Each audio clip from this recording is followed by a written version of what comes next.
Welcome sa Tagalog Manhwa Recap.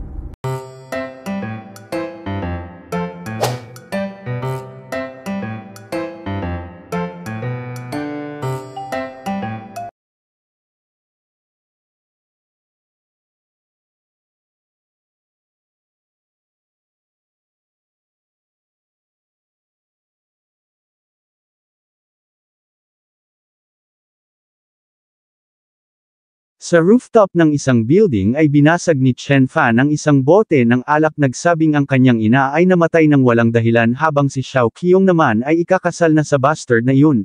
Inubos ang lahat ng alak na dala niya. Idinagdag na siya ay isa lamang hamak na good for nothing, kaya ano pa ang point kung siya ay patuloy na mabubuhay. Dumungaw sa ibaba siya raw ay isang failure agad na tumalon kung sana siya raw ay mayroon lang choice. Gayunpaman nagtaka siya na pamura. Nang mapansing bigla na lang nabalot ng kung anong bagay ang kanyang katawan, napasigaw na pahingi ng tulong nang siya ay bigla na lang na bumulusok paitaas. Hasambit ng Immortal Kang Ching, hindi raw ba't ito ay magpapakamatay na, ngunit bakit ngayon pasigaw itong humihingi ng tulong? Nagtaka si Chen Fan, nagtanong kung sino ito at ano ang nangyayari, ano siya raw ba ay patay na, saan siya nito dadalhin, ito raw ba ay isang fairy, o kaya naman isang bullhead o horse face. Siya nga pala sa China ay pinaniniwalaan na ang bullhead at horse face ay mga herald ng impyerno. Napakaingay musambit ng Immortal Kang Ching, sabay basag sa protection formation na nakabalot kay Chen Fan, siya ay nahimatay sa takot. Makalipas ang ilang sandali ay nagising si Chen Fan at sa pagkakataong ito, sila ay nasa kalawakan na. Hasambit ni Chen Fan, so ganito raw pala ang mangyayari pagkatapos mong mamatay, wow, ito raw ay napakaganda. Ha, teka lang, siya raw ba ay isang shooting star kung pagmamasdan mula sa Earth? Kapansin-pansin ang isa pang bola ng protective formation, ngunit hindi makita kung sino ang nasa loob. Hasambit ni Chen Fan nang mapatingin sa Immortal Kang Ching ang matandang ito, sambit niya, dalawang tao raw ang dala nito sa parehong pagkakataon, malamang ito raw ay napakahirap para sa kanya. Idinagdag ni Chen Fan na siya ay isang Chinese, dapat na siya ay dumaan sa system ng Temple of Hell, hindi raw ba? Ngunit bakit daw ba tila ito ay isang European-style na impyerno? Hasambit ng Immortal Kang Ching, siya raw ay nabiglang napakabilis nitong nagising, mas mabilis kaysa sa kanyang inaasahan. Sumagot si Chen Fan na the more na ikaw ay nabubugbog the more na magagawa mong makaresist mula sa bugbog. Kapag ka siya ay nakarating na sa impyerno, siya ay hindi na mabubugbog pa, hindi raw ba? At kung siya naman ay mabubugbog doon hindi naman na siguro siya makakaramdam ng sakit, tama raw ba?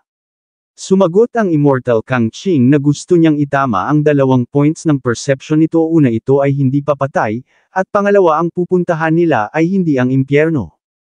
Ano tugon ni Chen Fan? Siya ay hindi papatay, ngunit siya raw ay tumalon sa building, kaya papaano iyon naging posible? Dagdag ni Chen Fan, sabay lapat ng kamay sa kanyang dibdib, ang kanyang puso ay tumitibok, so talaga raw palang siya ay hindi papatay. Dang sigaw ni Chen Fan, tulong-tulong, siya raw ay hindi makahinga, walang oxygen sa universe, siya ay naso-suffocate, tulong-tulong. Stupid, sambit ng Immortal Kang Ching, sabay suntok sa ulo ni Chen Fan, na siyang nagpatahimik sa kanya, napahawak sa kanyang ulo sa sakit.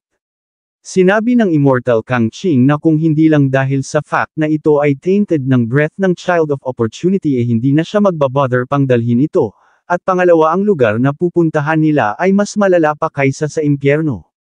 Mula doon ay lumipat ang eksena sa isang partikular na bituin kung saan ihinulog ng Immortal Kang Ching si Chen Fan, nagsabing para sa kapakanan ng Child of Opportunity itinapon niya ito sa kanyang underworld, at ngayon ay nasa sa kanya na kung paano ito makakasurvive. Pagtataka ni Chen Fan, lumutang napatanong kung anong underworld nang biglang lumitaw sa harap niya ang 2 bola ng enerhiya. Idinagdag ng Immortal Kang Ching na ito ay ang True Martial Arts 36 forms, aralin niya raw ito kung ayaw niyang mamatay. Ipinikit ni Chen Fan ang kanyang mga mata, sinubukang i-absorb ang teknik, gayunpaman napasigaw siya nang makaramdam ng matinding pananakit ng ulo, tila ito raw ay sasabog na, ang ulo niya'y tila mabibiyak. Sambit ng Immortal Kang Ching ni hindi nito kayang i-digest ang ganitong amount ng energy, what a fool. Teka lang, sigaw ni Chen Fan, bumalik daw ito, bigla na lang nahulog at nawalan ng malay. Ilang sandali pa ay mapapansin ang naglalaway na dilang dumampi sa kanyang pisngi, nagising si Chen Fan at bumangon, Napahawak sa kanyang ulo nagsabing ang kanyang ulo't katawan ay napakasakit mukhang talaga rong siya ay hindi pa patay ngunit ngayon, nagulantang nang makita ang mga halimaw na nasa kanyang harapan, perpektong naisagawa ang Heavenly Hammer nang hindi sinasadya. Tumilapon ang isang halimaw hasambit ni Chen Fan na patingin sa kanyang kamao paano ito naging posible paanong nangyaring ito ay napakalakas. Nag-roar ang isang halimaw nang makita ang sinapit ng isa sa kanyang mga kasamahan na agad namang tinake advantage ni Chen Fan tumakbo ng mabilis patungo sa likod ng isang puno. Paglingon ng dalawang halimaw ay nagtaka sila nang mapansing wala na ang ating bida. Sumilip si Chen Fan at ilang sandali lang ay umalis na ang dalawang halimaw. Napabuntong hininga ngunit nagtaka nang makita ang kung anong likido na nasa kanyang kamay na nahulog mula sa itaas ng puno. Nagulantang nang makitang ito pala ay nagmula sa isang ahas na halimaw. Agad na nagpakawala ng Heavenly Hammer sa kanyang pagkataranta, paulit-ulit niya itong ginawa hindi tumigil at makalipas ang ilang sandali, ang eksena'y lumipat sa loob ng isang kuweba.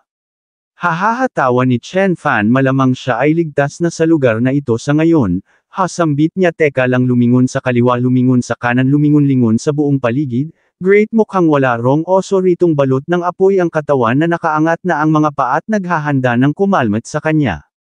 Idinagdag na siya ay tumalon ngunit hindi namatay sa halip siya ay, teka lang ang matandang iyon daw ba ay isang fairy? Well in any case siya raw ay naglakbay sa universe tinawid ang mga bituin, at dinala sa lugar na ito. Yung sinasabi nung matanda na child of opportunity ano raw ba kaya yun? Well underworld malamang ito raw ay ang pangalan ng lugar na ito at base sa tono nung matanda. Ito ay isang preferential treatment para sa kanya, napatanong kung ano ang True Martial Arts Foundation Building at ano ang 36 Forms of True Martial Arts. Ilang sandali pa ay mayroong lumitaw na mga dilaw na titik sa harap niya, binasa niya ito at ang nakasulat ay ang mga sumusunod. Sa pagitan ng langit at lupa yung malapit sa tuktok ay yang, habang ang pababa naman sa 42,000 milya ay yin. Ang paggalaw ay walang tigil at ang cycle ay paulit-ulit, kailangang hindi maligaw sa daan. Mayroong kawalan mula sa simula at magpahanggang sa katapusan, sa kawalan ay mayroong kawalan. Asambit ni Chen Fan isa na namang sakit sa ulo ayaw niya na rong mag-isip, ayaw niya nang mag-isip pa. Humiga siya nang biglang may kung anong bagay na namang lumitaw, hasaad niya mukhang ito raw yung Heavenly Hammer na ginamit niya kanina. So lumalabas na ito raw pala ay ang 36 forms ng True Martial Arts, ang mga ito raw ay napaka-useful kailangang ensayuhin niya ang mga ito ng mabuti upang makasurvive sa mundong ito, nang bigla siyang nakaramdam ng matinding pangangalim ng sikmura. No siya raw ay hindi makakasuntok ng mayroong gutom na tiyan, kailangan niya munang humanap ng makakain at matulog pagkatapos.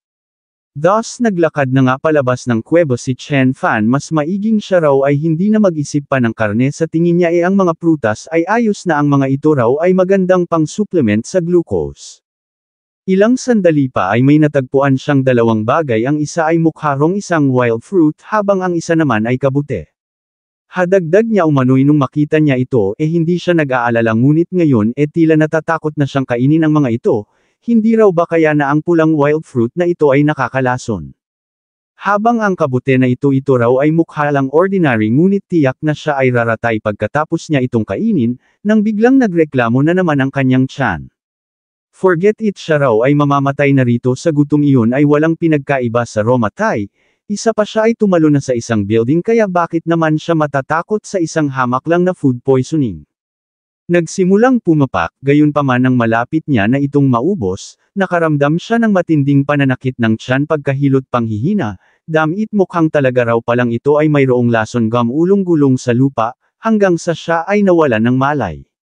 Makalipas ang ilang sandali ay nagising siya hasambit niya mukhang matagal-tagal daw siyang nag-pass out. Ano ito ngayon siya raw ay nakakaramdam na ng matinding comfort wala na siyang nararamdamang anumang fatigue, ito raw ay mas relaxing pa kaysa sa magkaroon ka ng 12 oras na tulog. Great mukhang hindi lang daw pala sa hindi toxic ang mga prutas na ito ang mga ito pa ay mayroong hint ng medicinal properties, ngayon siya ay hindi na mamamatay sa gutom. Bukod pa doon sa ngayon tila napakagaan na ng kanyang katawan, tumalon-talon humiyaw-hiyaw at nagpatuloy na sa paghahanap ng iba pang mga prutas. Sa kanyang baso ay pinagmamasdan ng Immortal Kang Ching na kumakain na naman ng isang prutas ang ating bida. Hasaad ni Chen Fan ito raw ay mabaho, kailangan niyang makahanap ng lugar upang linisin ang kanyang sarili. Full sambit ng Immortal Kang Ching umano'y ang kinain nito ay ang Haiyu fruit at Yangtze root na parehong napaka-high quality na mga herbs. Sa kasalukuyang physique na mayroon ito ay walang kakayahang i-absorb ang kahit na 1% man lang na benefits ng mga ito. Ang tanging maibibigay lang ng mga ito ay kaunting boost sa lakas. Ito raw ay pagsasayang lang ng mga heavenly items. Bumaling kay Kiyong at idinagdag na ito ay ang Child of Opportunity, na pinagplanuhan ng kanilang True Martial Immortal Sect sa loob ng 10,000 taon. Sa kabilang dako ay napahatching si Chen Fan, nagtaka dahil hindi naman malamig.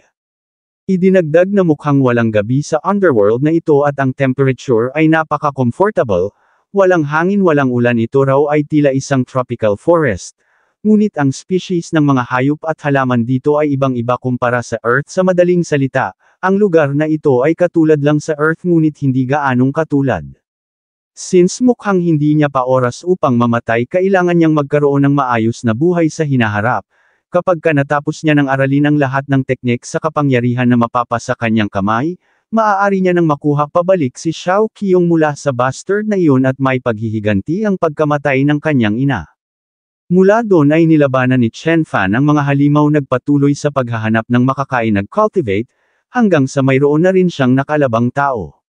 Isi-isi saad niya umano'y wala ng sino mang mayroong kakayahang saktan siya sa gubat na ito, gayunpaman hindi niya alam kung papaano lumabas mula sa gubat na ito at wala siyang idea patungkol sa outside world.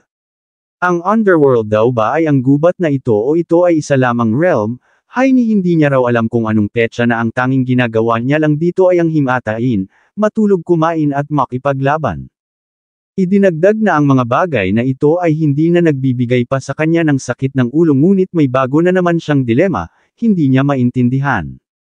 Ayon sa setting ng mga martial arts novels at mga TV series, dapat sa sandaling ito siya ay nakamaster na ng ilang martial arts moves, hindi pundasyon ng internal power, nang bigla siyang may narinig na boses sa pamamagitan ng telepathy na nagsasabing tumungo ngayon din sa True Martial Immortal Sect Outer Disciple Selection Tournament.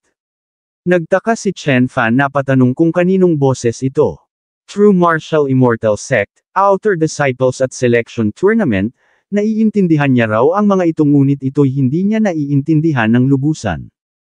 Ilang sandali lang ay mayroong lumitaw na magic spell sa kanyang paa na siyang labis niyang ikinabigla na pamura, biglang naglaho at na-teleport sa isang partikular na lugar. Napalingon ang ilang mga cultivators, what a guy, sambit ng matanda, at sinabi naman ng isa pa na mukhang ito ay isang fool.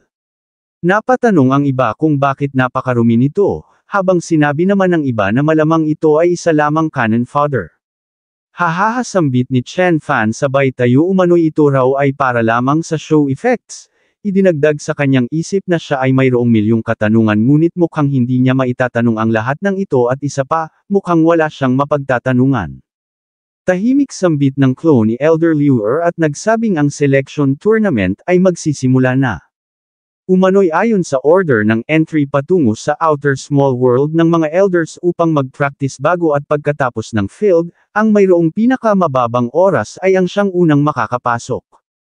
Lumapit ang maliit na fox kay Chen Fan at nagsabing sumunod sa kanya, hasambit ng ibang mga cultivators, kaya raw pala so kakarating lang pala nito, idinagdag ng iba pa na mukha itong mahina. Sinabi ni Chen Fan na mayroon siyang napakaraming katanungan ngunit ang pinakamahalaga sa ngayon ay kung papaano ito pipili. Hatugon ng clone ni Elder Liu, or hindi raw ba't mayroon itong amoy ng underworld, bakit ito raw ba ay hindi sinabihan ng Immortal Kang Ching? O tugon ni Chen Fan, so ang pangalan pala ng matandang iyon ay Immortal Kang Ching, so dagdag niya sa kanyang isip, iyon daw pala talaga ay isang fairy. Well, sambit ni Elder Liu, or wala itong anumang alam, well iyon ay hindi na mahalaga.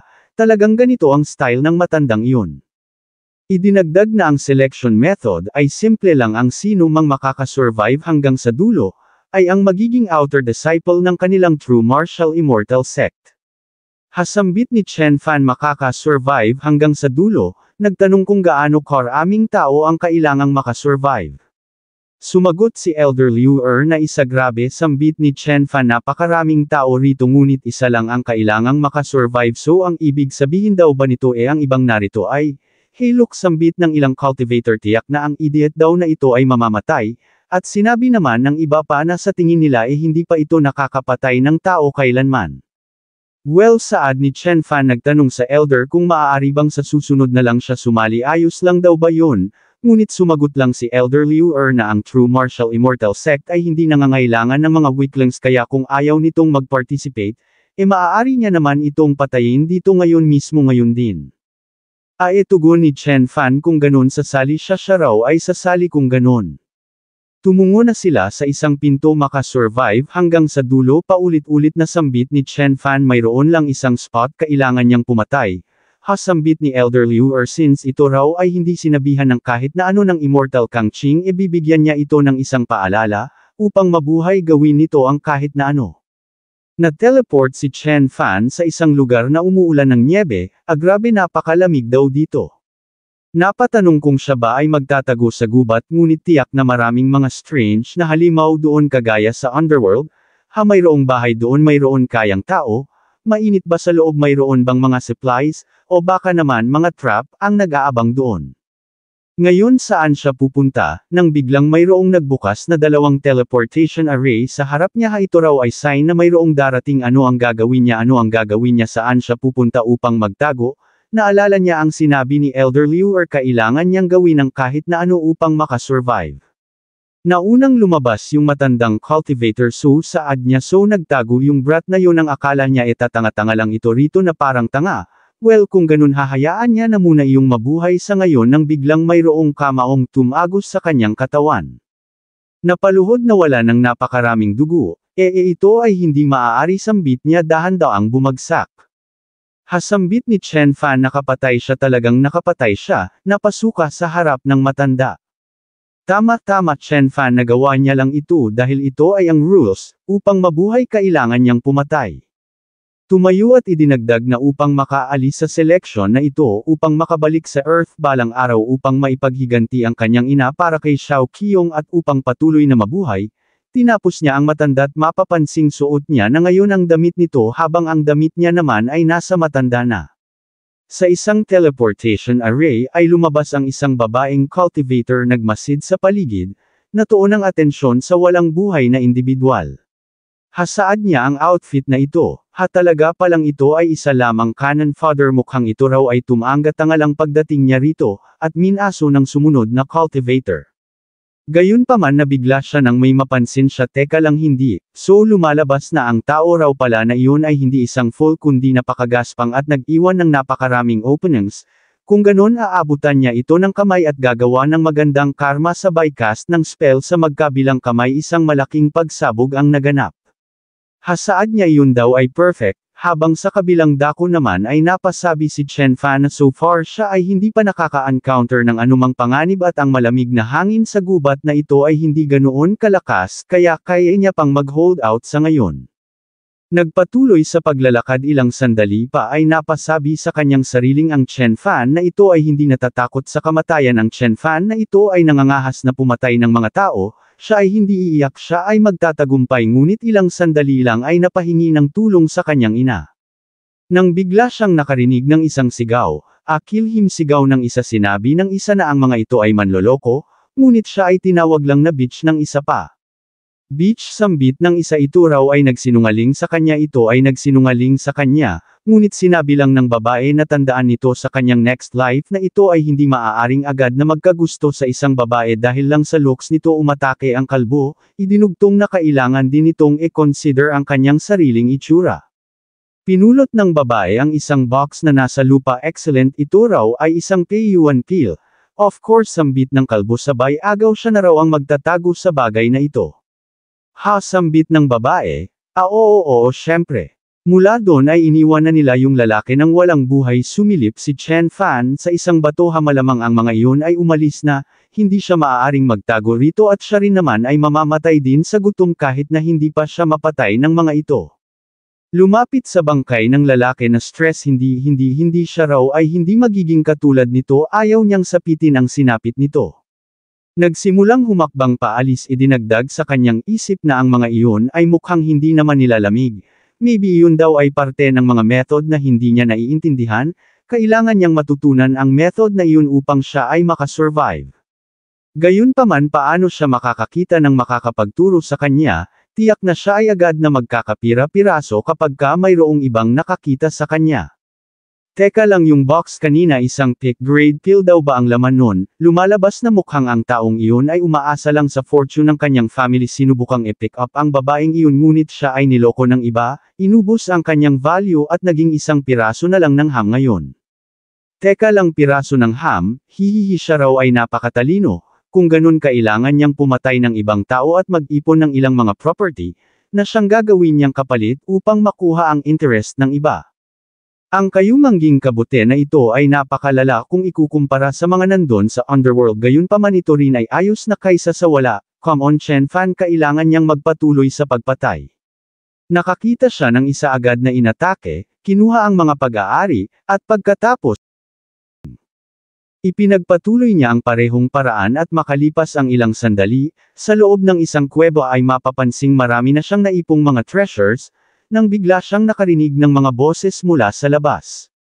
Beach sigaw ng isa third brother Chen tulungan mo ako sambit ng babae, hasaad ni Chen Fan ang mga boses daw na ito ay pamilyar, pagsilap niya ay nakita niya na naman yung tatlo at tila ba ang mga ito ay mayroong hindi pinagkakasunduan.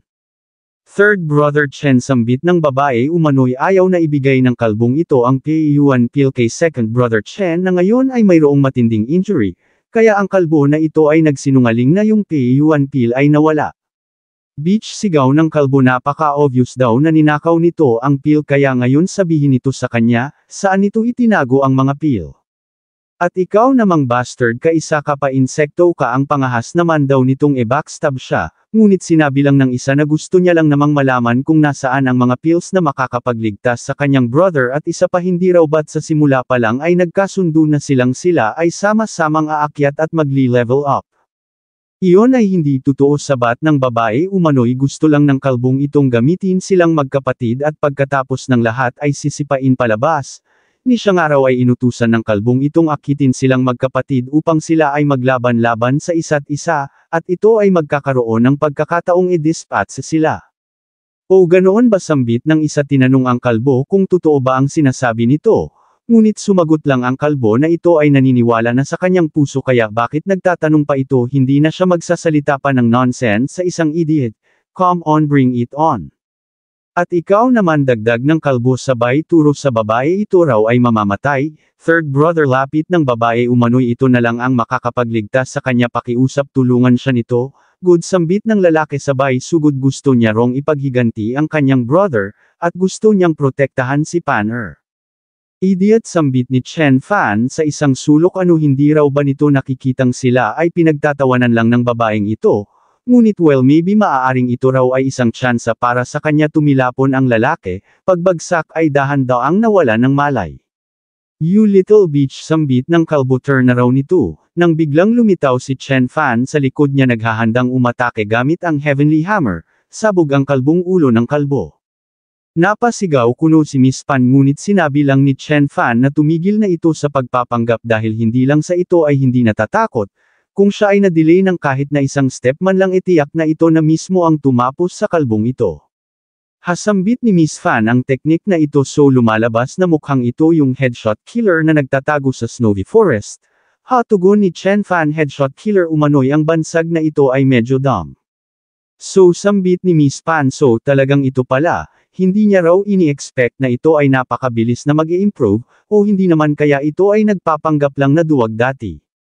Well yun din daw ay imposible dahil kung ganoon nga, dapat yung bangkay na nasa entrance ay hindi magkakaroon ng ganoon karaming loopholes. O ganoon ba patanong na saad ni Chen Fan don't worry tugon ni Miss Pan, umano'y dahil sa nilinis niya na ang kalat na iniwan nito isa pa siya ay ang pangatlong nakapasok, kaya sa ngayon ay wala nang iba pang nakakaalam bukod sa kanya na ito ay buhay pa. Hatugon ni Chen Fan ang sabihin nito baka walang may pake. Well marahil ganoon nga tugon ni Miss Pan sabay summon ng espada, sino raw ba ang may pake kung sino-sino ang narito sa killing field na ito? Itinutok ang espada sa leeg ni Chen Fan at idinagdag na ngayon sabihin nito, so bakit ito lumitaw upang iligtas siya? Sumagot si Chen Fan na dahil gusto niyang makipag-deal, na siyang ipinagtaka ni Miss Pan nagtanong kung bakit naman ito naisip na papayag siyang makipag-deal. Sumagot si Chen Fan na mayroon siyang ilang mga pills maaari niyang ibigay ang lahat ng iyon, though hindi niya alam kung ang mga iyon ba ay ang siyang paborito nitong P1 pill o kung ano ang grade ng mga iyon.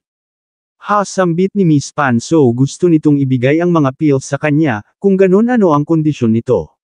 Sumagot si Chen Fan na gusto niyang turuan siya nito patungkol sa internal strength, na siyang labis na ikinabigla ni Miss Pan. Ano so ito ay walang alam pagdating sa internal strength techniques wala itong foundation, wala tugon ni Chen Fan na nagdulot upang mapahalakhak si Miss Pan. Hahaha ito raw ay napaka-weird ito ay mudslide sa mundo ng immortal cultivation ito raw pala ay walang foundation, nagpatuloy sa pagtawa. Hahaha stupid na kalbo ito raw ay tinalo lang ng isang mortal na walang foundation at nagpatuloy sa pagtawa. Hey sabat ni Chen Fan nagtanong kung talaga bang iyon ay nakakatawa. Patawad saad ni Miss Pan hahaha sadyang hindi niya lang daw talaga mapigilan ang kanyang sarili. Idinagdag na ito ay napaka-strange generally speaking kapag ka ikaw ay walang foundation ang iyong mga moves ay napakahina dahil sa kawalan ng energy source. Ngunit ang Heavenly Hammer nito ay napakalakas ito raw ay mga nasa late stage na ng Xiantian level tansya niya. Bukod pa dun since ito ay walang foundation kaya naturally ito ay wala ring cultivator's breath, ang mortal breath nito ay na-integrate sa nature na siyang naging dahilan upang ito ay i-ignore ng iba, na siya ring nagiging dahilan upang magawa nitong maambush ang iba ito raw ay napaka-interesting. Alright dagdag ni Miss Pan ngayon ilabas na nito ang sinasabi nitong mga pills, thus ganoon na nga ang ginawa ni Chen Fan nagtanong si Miss Pan kung ito lang ba lahat. Sumagot si Chen Fan na kung siya ay nagsisinungaling siya ay magkakaroon ng habang buhay na sumpa na siyang magdudulot upang hindi niya na maipaghiganti pa ang kanyang ina at siya ay habang buhay ng okay sabat ni Miss Pan oo na naniniwala na raw siya tumigil na ito.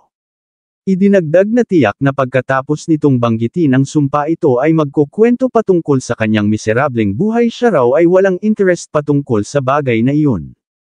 Idinagdag na daw ang mga pills na ito ay mga low quality ito ay mainam na kaysa sa wala.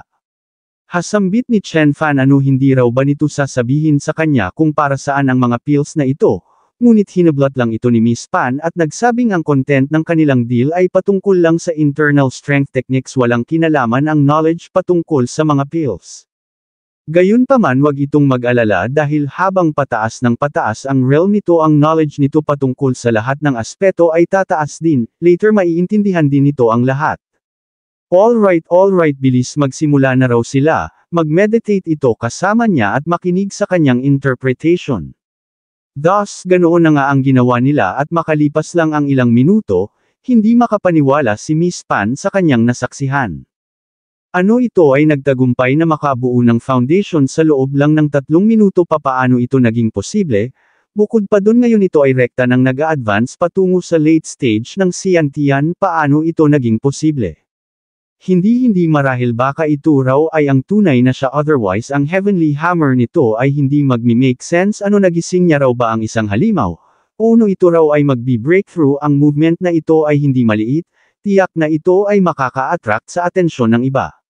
Kung ganun ito raw ay mako-consider na loss para sa kanya sa araw na ito tiyak na magagawang mabasag ng formation plate na ito ang movement ng breakthrough nito. Inihagis patungo kay Chen Fan ngunit ito ay nagdulot lang upang mag-release ng mas matindi pang aura si Chen Fan.